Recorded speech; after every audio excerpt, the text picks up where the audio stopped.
लग्नाच्या 11व्या दिवशीच जय दुधाणेला झाली अटक. लग्नाच्या 11व्या दिवसानंतरच बिग बॉस मराठी 3 फेम जय दुधाणे याला अटक झालेली आहे. जय दुधाणेला 5 कोटी रुपयांच्या फसवणुकी प्रकरणात अटक झाल्याचं कळतंय. ठाणे पोलिसांनी मुंबई विमानतळावरून जयला अटक केलेली आहे. जय दुधाणे हा एक सुप्रसिद्ध फिटनेस ट्रेनर, खेळाडू, मॉडेल आणि अभिनेता आहे. तो ठाण्याचा रहिवासी असून जिम व्यावसायिक देखील आहे. जयनं बनावट कागदपत्र तयार करून त्याचे दुकाने अनेक व्यक्तींना विकल्याचा आरोप करण्यात आलाय.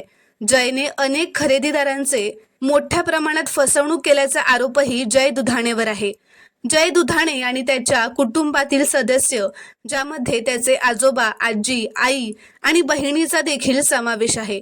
त्यामुळे फसवणूक म्हणून ठाणे पोलिसांच्या माध्यमातून FIR मध्ये या सगळ्यांचीही नावं नोंदवण्यात आलेली आहेत.